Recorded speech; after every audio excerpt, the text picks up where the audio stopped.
غزوہ تبوک کا موقع یاد کیجیے، اللہ کے نبی صحابہ کرام سے اپیل کرتے کہ اے میرے صحابہ، یہ بڑا لمبا سفر ہم کو کرنا ہے اور ہمارے پاس سامان کی قلت ہے، ہمارے پاس ہتھیاروں کی قلت ہے، ہمارے پاس سواری کی قلت ہے، اے میرے صحابہ اس لشکر کی تیاری کے لیے آپ تعاون کرو، میں آپ کو جنت کی گارنٹی دیتا ہوں۔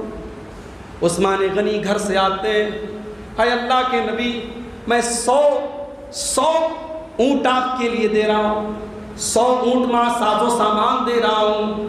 پھر تو تھوڑی دیر کے بعد آتے ہیں، اے اللہ کے نبی میں 100 اونٹ اور دے رہا ہوں۔ پھر تھوڑی دیر کے بعد آتے ہیں، 100 اونٹ اور دے رہا ہوں، 300 اونٹ دے دیتے ہیں، اور اسی طریقے سے 100 گھوڑے دے دیتے ہیں، اور 1000 سونے کے سکے اللہ کی راہ میں دے دیتے ہیں۔ اتنا صدقہ کرتے ہیں کہ اللہ کے نبی ان کے سونے کے سکوں کو اپنے ہاتھوں میں لے کر کے کہتے ہیں ما ضر عثمان ما عمل بعد اليوم قط، آج کے بعد عثمان کا کوئی عمل اس کو نقصان نہیں پہنچا سکتا۔ اسی غزوہ تبوک کے موقع پر حضرت عمر فاروق کہتے ہیں پہلی مرتبہ میرے دل میں خیال آیا کہ آج میں ابو بکر صدیق سے آگے نکل کے دکھاؤں گا، آج میں ابو بکر صدیق سے آگے بڑھ کے دکھاؤں گا۔ حضرت عمر اپنے گھر آتے ہیں اور اپنے گھر کے سارے سامان کو اکٹھا کرتے ہیں اور 2 حصوں میں ڈیوائیڈ کرتے ہیں، آدھا سامان گھر چھوڑتے ہیں اور آدھا لے کر کے اللہ کے رسول کے پاس آتے ہیں۔ اللہ کے نبی پوچھتے عمر گھر والوں کے لیے کچھ چھوڑ کے آئے ہو کہ نہیں آئے؟ ہاں اللہ کے نبی آپ ٹینشن مت لیجئے، آدھا لایا ہوں آدھا چھوڑ کے آیا۔ حضرت عمر کہتے ہیں میں دل ہی دل میں بہت خوش ہو رہا تھا کہ آج ابو بکر تو میرا مقابلہ نہیں کر سکتے، نے آدھا مال لے کے چلا۔ تھوڑی دیر کے بعد حضرت ابو بکر صدیق بھی آتے ہیں، وہ بھی اپنے گھر کا سامان اور مال لے کر کے آئے تھے، انہوں نے لا کر کے اللہ کے نبی کے قدموں میں رکھ دیا۔ نبی اکرم نے پوچھا ما ابقیت لأہلک، اے ابو بکر تم نے اپنے گھر والوں کے لیے کیا چھوڑا ہے؟ ابو بکر صدیق کیا جواب دیتے؟ کہتے ابقیت لهم اللہ ورسولہ، اے اللہ کے نبی میں اپنے گھر والوں کے لیے اللہ اور اس کے رسول کو چھوڑ کے آیا ہوں۔ اے اللہ کے نبی آج اسلام کو میرے مال کی ضرورت ہے، آج دین کو میرے مال کی ضرورت ہے، میں مال بچا کے کیا کروں گا؟ اے اللہ کے نبی میں تو گھر میں جھاڑو لگا کے آیا ہوں، میں اپنا سب کچھ لے کے آیا ہوں اور گھر والوں کے لیے اللہ اور اس کے رسول کو چھوڑ کے آیا ہوں۔ حضرت عمر کہتے ہیں میری آنکھوں میں آنسو آ گئے اور میں نے کہا واللہ ما اصابک بدا، اے ابو بکر عمر تیرا مقابلہ کرنے کی طاقت نہیں رکھتا ہے۔ یہ نبی کے صحابہ، ذرا غور کرو میرے بھائیوں، کبھی اگر موقع ملے تو ذرا ہم سب اپنے گریبان میں جھانکی اور سوچے آج ہم کہاں کھڑے ہیں اور اللہ کے نبی کے صحابہ کہاں کھڑے ہیں۔ اسی غزوہ تبوک کے موقع پر ایک غریب صحابی تھے، ان کے کانوں میں اللہ کے نبی کا یہ جملہ پڑ گیا کہ آپ نے اعلان کیا ہے کہ اس لشکر کی تیاری کرنے والوں کو جنت کی گارنٹی دیتا ہوں۔ وہ بیچارے غریب آدمی تھے، مزدور آدمی تھے، ایک یہودی کے کام کیا کرتے تھے۔ یہودی سے آ کے ریکویسٹ کرتے ہیں اے یہودی میں آج نائٹ ڈیوٹی تیرے کھیت میں کام کرنا چاہتا ہوں، میں رات بھر تیرے کھیتوں میں کام کروں گا، تو صبح کو اس کی مزدوری مجھے دے دے، آج مجھے بڑی ضرورت ہے۔ رات بھر انہوں نے یہودی کے کھیت میں کام کیا، صبح مزدوری میں ایک ٹوکری کھجور ملتی ہے، وہ کھجور لا کر کے اللہ کے نبی کے پاس آتے ہیں۔ اے اللہ کے نبی میں غریب آدمی ہوں، میں مزدور آدمی ہوں، میں بہت دولت مند اور پیسے والا تو نہیں ہوں، اے اللہ کے نبی یہ ایک ٹوکری کھجور میں لے کر کے آیا ہوں، اس کو میرا تعاون سمجھ کے قبول کر لیجیے۔ اللہ کے نبی صحابی کی ٹوکری لے لیتے، منافق لوگ مذاق اڑاتے ہیں، ان کو دیکھو یہ صحابہ ایک ٹوکری کھجور لے کے آئے، یہ اسلام کی مدد کرنے کے لیے آئے۔ اللہ کے نبی کے کانوں میں ان منافقوں کے جملے پڑ جاتے ہیں، آپ کہتے ہیں خبردار خبردار، میرے صحابی کے صدقے اور خیرات کو حقیر نہ جانو، اللہ کی قسم اگر کوئی بہت پہاڑ کے برابر بھی سونا اگر خرچ کر دے، میرے اس صحابی نے اللہ کی راہ میں اپنی محنت مزدوری کی جو ایک ٹوکری کھجور دی ہے تم اس کا مقابلہ نہیں کر سکتے۔ یہ تھے نبی کے صحابہ۔ اسی موقع پر کچھ غریب صحابہ اللہ کے نبی کے پاس آتے ہیں، اے اللہ کے نبی ہم بھی آپ کے ساتھ غزوہ تبوک میں جانا چاہتے ہیں۔ آپ نے فرمایا نہیں میرے پاس سواری کا انتظام نہیں ہے، اگر آپ سواری لا سکتے ہیں تو چلیے، اگر سواری کا انتظام نہیں ہے تو میں معذرت چاہتا ہوں آپ ہمارے ساتھ نہیں چل سکتے۔ ان غریب صحابہ کے دل کو ٹھیس پہنچی، ان غریب صحابہ کے دل کو چوٹ پہنچی، انہوں نے نبی کے سامنے تو کچھ نہیں کہا، جب پلٹ کر کے جانے لگے ان کی آنکھوں میں آنسو چھلک پڑے، ان کے دل میں ایک آہ اٹھی، انہوں نے کہا اے اللہ کاش ہمارے پاس بھی اتنی دولت ہوتی، آج ہمارے پاس بھی سواری کا انتظام ہوتا تو ہم بھی تیرے نبی کے ساتھ جا رہے ہوتے۔ میرے بھائیوں، ان کے آنسوؤں کو اللہ کے نبی نے نہیں دیکھا، ان غریب صحابہ نے نبی کے سامنے اپنے آنسو گرانا گوارا نہیں کیا، جب پلٹ کر کے جانے لگے تو رونے لگے، عرش والے نے ساتوں آسمان کے اوپر سے ان کے آنسوؤں کو بیان کیا اور قرآن کی آیت نازل کی، تولوا وَأَعْيُنُهُمْ تَفِيضُ مِنَ الدَّمْعِ حَزَنًا أَلَّا يَجِدُوا مَا يُنْفِقُونَ۔ اے میرے نبی، آپ کے وہ غریب صحابہ جب آپ کے پاس سے پلٹ کر کے جانے لگے تو ان کی آنکھوں سے آنسو بہنے لگے، وہ تڑپ کر کے رونے لگے، ان کو اس بات کا ملال تھا کہ کاش ہمارے پاس اتنی دولت ہوتی، ہم بھی اللہ کے راستے میں خرچ کر رہے ہوتے۔ میرے نوجوان ساتھیوں، آج ہم سب اپنے سینے پر ہاتھ رکھ کے سوچیں، اللہ نے آپ کو اگر دماغ دیا ہے، اس دماغ کا استعمال آپ نے دین کے لیے کتنا کیا ہے؟ اللہ نے آپ کو دولت دی، اس دولت کا استعمال آپ نے دین کے لیے کتنا کیا؟ اللہ نے آپ کو سماج میں رسوخ اور مرتبہ دیا ہے، مقام دیا ہے، آپ نے اپنے اسٹیٹس اور رسوخ کا استعمال دین کے لیے کتنا کیا ہے؟ جائیے ہم سب اکیلے میں بیٹھ کر کے سوچیں، آج اس چیز کا یہ بھاونا اور اس چیز کا جذبہ ہمارے اندر کیوں نہیں پیدا؟ اور آگے بڑھیے، دو چار پوائنٹ اور بیان کر کے بات ختم کرتا ہوں، 12:15 بج رہے ہیں۔ ہم بات کر رہے تھے کہ نوجوان ہمارا دین سے دور کیوں ہے؟ ہمارا نوجوان دین سے اس لیے بھی دور ہے کیونکہ وہ اپنی طاقت کا غلط استعمال کر رہا ہے، ذرا ذرا سی بات پہ آستینیں چڑھ جاتی ہیں، مار پیٹ ہو جاتی ہے، خون خرابہ ہو جاتا ہے اور مرڈر ہو جاتے ہیں۔ میرے بھائیوں، یہ اگر آپ کو اللہ نے طاقت دی ہے، اس طاقت کا غلط استعمال مت کرو، یقیناً طاقتور بنو، مال سے بھی طاقتور بنو، جسم سے بھی طاقتور بنو۔ اس لیے میں کبھی کبھی اپنی تقریروں میں کہتا ہوں اپنے نوجوانوں سے کہ یہ گٹکھا وغیرہ چھوڑ دو بھائی، یہ گٹکھا کھا کر کے اپنے جسم کو برباد کرنا بند کر دو۔ اللہ کے نبی فرماتے ہیں المؤمن القوی خیر واحب الی اللہ من المؤمن الضعیف، اللہ تعالیٰ کو طاقتور مومن کمزور مومن سے بہتر ہے۔ ہو سکے تو اپنے جسم کو بھی مضبوط بناؤ، اور جسم کے ساتھ ساتھ اپنے اخلاق کو مضبوط بناؤ، اپنے کیریکٹر کو مضبوط بناؤ، اپنے دین کے اعتبار سے مضبوط بنو۔ اللہ کو مضبوط اور اللہ کو طاقتور لوگ زیادہ پسند ہیں، لیکن طاقت کا کبھی غلط استعمال مت کرو۔ اپنے جسم کے ذریعے اپنے غصے پر میرے بھائیوں کنٹرول رکھو۔ اللہ کے نبی نے فرمایا سب سے بڑا پہلوان وہ ہے جو غصے کے ٹائم اپنے آپ کو کنٹرول رکھے، ذرا ذرا سی بات پہ لوگوں سے لڑ جانا، بھڑ جانا، گالی گلوچ کرنا، چھوٹی چھوٹی باتوں پر جھگڑے کر لینا، میرے مسلمان بھائیوں، میرے نوجوان ساتھیوں، یہ آپ کو زیب نہیں دیتا ہے۔ اسی طریقے سے ہمارا نوجوان دین سے دور ہے۔ آج کتنے گھروں میں والدین کے ساتھ اولاد کا جو سلوک ہے بڑا تکلیف دہ ہے میرے بھائی۔ اولاد اس دنیا کی بلیک اینڈ وائٹ زندگی کو رنگ ملتا ہے اولاد سے۔ جس گھر میں اولاد نہ ہو وہ گھر ادھورا ہوتا ہے، جس گھر میں بچوں کی کلکاریاں نہ گونجے وہ گھر ادھورا مانا جاتا ہے۔ بڑی محبتوں سے والدین اپنے بچوں کو پالتے ہیں، بڑا آرام قربان کرتے ہیں، بڑی راتوں کی نیند قربان کرتے ہیں، اور کل جب وہ بیٹا بیٹی جوان ہو جائے، ماں سے بدتمیزی کرے، باپ سے بدتمیزی کرے، باپ اور ماں کی ضرورتوں پر دھیان نہ دے، باپ اور ماں کے ساتھ غلط سلوک کرے، تو یاد رکھو میرے بھائی، اللہ کے نبی فرماتے ہیں اثنان یعجلہم اللہ فی الدنیا، دو گناہوں کی سزا اللہ تعالیٰ دنیا ہی میں دے دیتا ہے۔ دو گناہوں کی سزا اللہ تعالیٰ دنیا ہی میں دے دیتا ہے، البغی و عقوق الوالدین، ایک ظلم کی سزا اور ایک والدین کو ستانے کی سزا۔ والدین اگر بوڑھے ہیں میرے بھائی، ان کی باتیں غلط ہو سکتی ہیں، ان کا مزاج میں چڑچڑاپن پیدا ہو سکتا ہے، ان کے فیصلے غلط ہو سکتے ہیں، مگر آپ کو بدتمیزی کا حق حاصل نہیں ہے۔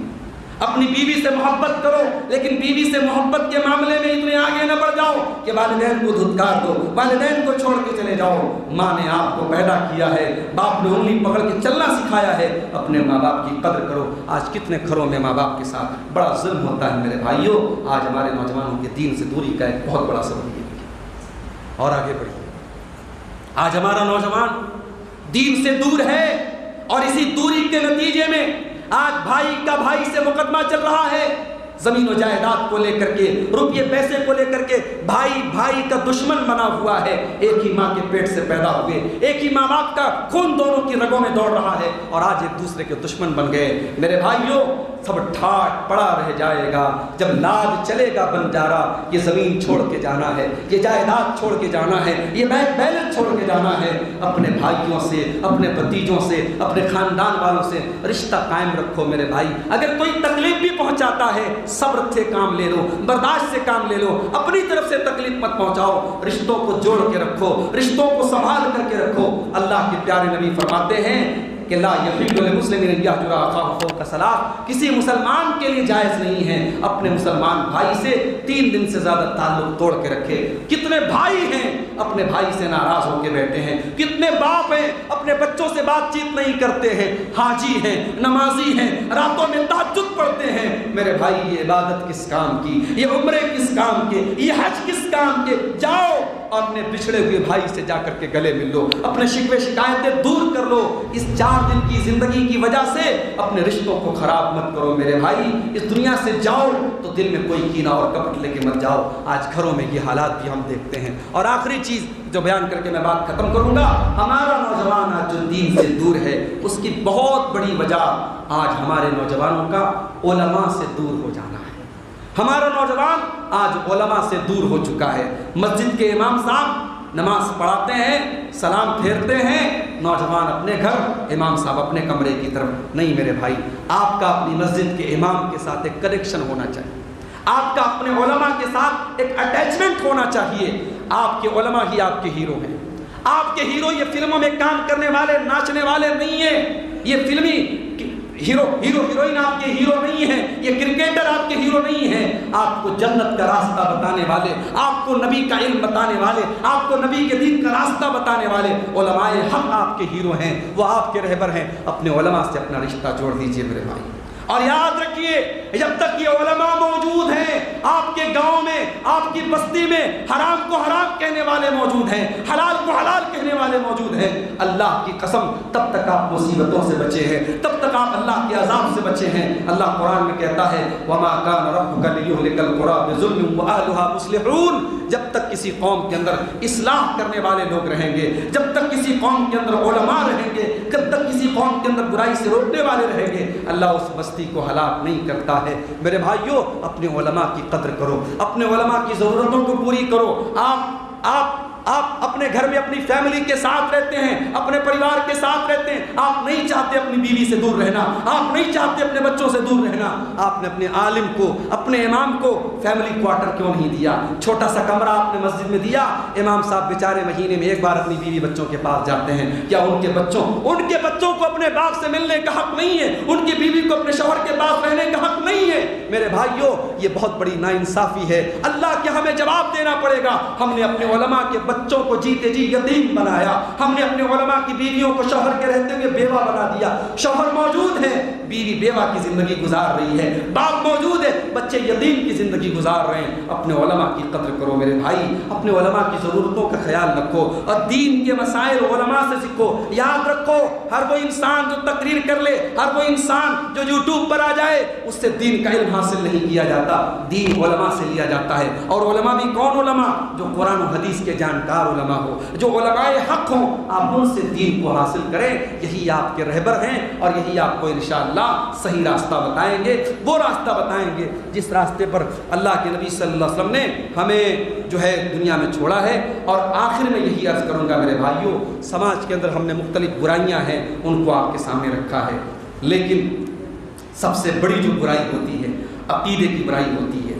اور اللہ کا فضل و کرم ہے، میں جہاں تک امید کرتا ہوں آپ کا یہ علاقہ اہل توحید کا علاقہ ہے، میں آپ سے یہ بھی امید کرتا ہوں کہ آپ اپنے ساتھ ساتھ اپنے بچوں کو بھی توحید کی تعلیم دیتے رہیں، اپنی بچیوں کو توحید کی تعلیم دیتے رہیں۔ میں کتنی بستیوں میں جاتا ہوں میرے بھائی، افسوس ہوتا ہے، باپ اہل حدیث ہے، باپ اہل حدیث ہے، پورا خاندان اہل حدیث ہے، قرآن و حدیث پر چلنے والے، لیکن جس بستی میں رہتے وہاں کوئی اہل حدیث نہیں ہے۔ ایک نسل کے بعد بچوں کا عقیدہ گڑبڑ ہو گیا۔ کتنے گھروں میں نے دیکھا کہ جب انہوں نے شادی کی تو برادری تو دیکھی انہوں نے، لیکن یہ نہیں دیکھا عقیدہ کیا ہے، انہوں نے یہ نہیں دیکھا لڑکی قرآن و حدیث پہ چلنے والی ہے کہ نہیں۔ لڑکی وہ ایسے گھر کی لائے جہاں شرک بھی ہوتا تھا، جہاں قبروں پر سجدے بھی ہوتے تھے، اور لوگ کہتے صاحب ہمارے یہاں کی عورتیں جب آتی ہیں ہمارے ماحول میں ڈھل جاتی ہیں۔ ٹھیک ہے، عورتیں آتی ہیں آپ کے ماحول میں ڈھل جاتی ہیں، مگر کبھی کبھی اس کا الٹا بھی ہو جاتا ہے۔ کبھی کبھی وہ آنے والی جو لڑکی اور بہو ہوتی ہے نا، وہ گھر والوں کو اپنے حساب سے ڈھال دیتی ہے۔ کتنے نوجوانوں کو میں جانتا ہوں بیوی کے چکر میں آ کے آج قبروں پہ سجدے کر رہے ہیں۔ کتنے نوجوانوں کو میں جانتا ہوں بیوی کے جھانسے میں آ کر کے آج وہ توحید سے دور ہو گئے۔ تو رشتہ ناتا کرنے میں بھی آپ توحید کا خیال رکھیں، اپنی اولاد کے بھی عقیدے کی فکر کریں میرے بھائیوں۔ یہ چند باتیں تھیں، مولانا نے پرچی دی ہے، ابھی کچھ تشنگی باقی ہے، باقی بھی رہنی چاہیے۔ یہ پہلا موقع نہیں ہے، میں انشاءاللہ پھر کبھی آؤں گا۔ کل بھی مجھے جمعہ پڑھانا ہے، اور آپ دیکھ ہی رہے ہیں میں بہت موٹا تازہ نہیں ہوں، آپ کے سامنے موجود ہوں۔ بہت لمبی چوڑی تقریر نہیں، گھنٹہ سوا گھنٹہ کی تقریر کرتا ہوں، میرے خیال سے میرا کوٹا پورا ہو گیا ہے۔ آئیے یہ چند باتیں جو ہم نے آپ کے سامنے رکھی ہیں، بس ہم انہی باتوں پر اکتفا کرتے ہوئے اللہ سے دعا کریں رب العالمین ہم نے جو باتیں سنی ہیں صرف کہنے اور سننے کی نہیں، اللہ ہمیں ان پر عمل کرنے کی بھی توفیق عطا فرمائے۔ اللہ اس بستی کو جہاں اللہ کے فضل و کرم سے ہمارے سب اہل ایمان بھائی، اہل توحید بھائی ہیں، اللہ اس بستی کو ہمیشہ ایسے ہی سرسبز و شاداب رکھے۔ اللہ اس بستی کو خیر و برکت کا گہوارہ بنا دے۔ اللہ ہمارے کاروبار میں برکتیں عطا فرمائے۔ اللہ حلال روزی ہمیں کھانے کی اور اپنے بچوں کو کھلانے کی توفیق عطا فرمائے۔ ہمارے وہ نوجوان بھائی جو کسی بھی طریقے کے غلط کام میں ملوث ہیں، کسی بھی طریقے سے غلط راستے پر چلے گئے ہیں، اللہ ان کو جلد سے جلد سچی توبہ کرنے کی توفیق عطا فرما دے۔ ہماری وہ بہنیں جن کے رشتے کے لیے ان کے والدین پریشان ہیں، اللہ ان کو نیک اور دیندار رشتے مہیا کر دے۔ رب العالمین ہم میں سے جو بیمار ہیں، چاہے وہ ذہنی اعتبار سے بیمار ہوں، جسمانی اعتبار سے بیمار ہوں، کسی بھی قسم کی تکلیف میں ہوں، اللہ سب بیماروں کو شفا عطا فرمائے، سب کی تکلیفوں کو دور فرمائے۔